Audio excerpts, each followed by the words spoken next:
Doctor Saju Simon, practising dentist at little far hospital, Angamaly.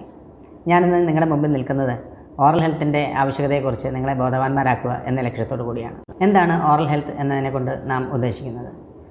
നമുക്കറിയാം, നമ്മുടെ ദന്തങ്ങളുടെയും അതിന് ചുറ്റുമുള്ള ത്വക്കിൻ്റെയും മോണയുടെയും ആരോഗ്യം നമ്മുടെ ദൈനംദിന ജീവിതത്തിന് വളരെ സുപ്രധാനമാണ്. അതുകൊണ്ട് തന്നെ അവയ്ക്കുണ്ടാകുന്ന രോഗങ്ങൾ നമ്മുടെ മൊത്തമായ ആരോഗ്യത്തെ ദോഷകരമായി ബാധിക്കുന്നു.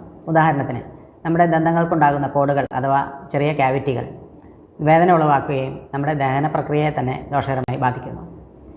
അവ ചികിത്സിക്കാതെ മുമ്പോട്ട് കൊണ്ടുപോയാൽ വായിൽ പഴുപ്പ് രൂപപ്പെടുകയും അസഹനീയമായ വേദനയും അസ്വസ്ഥതയും പിന്നീട് ഉണ്ടാവുകയും ചെയ്യുന്നു. ഇതുകൂടാതെ നമ്മുടെ മോണകളെ ബാധിക്കുന്ന രോഗത്തെയാണ് പെരിഡോണ്ടൈറ്റിസ് അല്ലെങ്കിൽ മോണരോഗം എന്ന് പറയുന്നത്.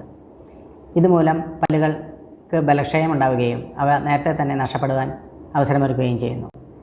കൂടാതെ വായിലെ ത്വക്കിൽ രൂപപ്പെടുന്ന വെള്ളപ്പാടുകൾ, ക്യാൻസറുകൾ, അൾസറുകൾ എന്നിവയാണ് വായിലുണ്ടാകുന്ന മറ്റു തരം രോഗങ്ങൾ. ഇവയിൽ ഓറൽ ക്യാൻസർ ഒരു പരിധിവരെ നമുക്ക് നേരത്തെ തന്നെ ഡിറ്റക്റ്റ് ചെയ്യാൻ കഴിയുകയാണെങ്കിൽ അവയെ പൂർണ്ണമായി ഇന്നത്തെ ചികിത്സാരീതി കൊണ്ട് ഭേദമാക്കുവാൻ സാധിക്കും. സംരക്ഷണവും അതുകൊണ്ട് തന്നെ നമ്മുടെ ദൈനംദിന ജീവിതത്തിൻ്റെ ഒരു ഭാഗം അല്ലെങ്കിൽ ശീലമായി മാറേണ്ടത് അത്യാവശ്യമാണ്. ഇതിനുവേണ്ടി വർഷത്തിൽ 2 തവണയെങ്കിലും പല്ലുകൾ ക്ലീൻ ചെയ്യുകയും അടുത്തുള്ള ഡെന്റിസ്റ്റിനെ സമീപിച്ച് വേണ്ട ചികിത്സ തേടേണ്ടതുമാണ്. ഇത് ഒരു പരിധിവരെ നമ്മുടെ ദന്താരോഗ്യം നിലനിർത്തുവാനും മുമ്പോട്ട് കൊണ്ടുപോകാനും നമ്മെ സഹായിക്കും. കൂടാതെ എല്ലാ ദിവസവും സമയമെടുത്ത് 2 തവണയെങ്കിലും ബ്രഷ് ചെയ്യുന്നത് ദന്താരോഗ്യത്തിന് ഉത്തമമാണ്.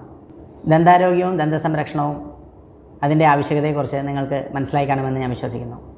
ദന്തസംരക്ഷണം നിങ്ങളുടെ മുമ്പോട്ടുള്ള ജീവിതത്തിൻ്റെ ഒരു ഭാഗമായി തീരുവാൻ സാധിക്കട്ടെ. നമസ്കാരം.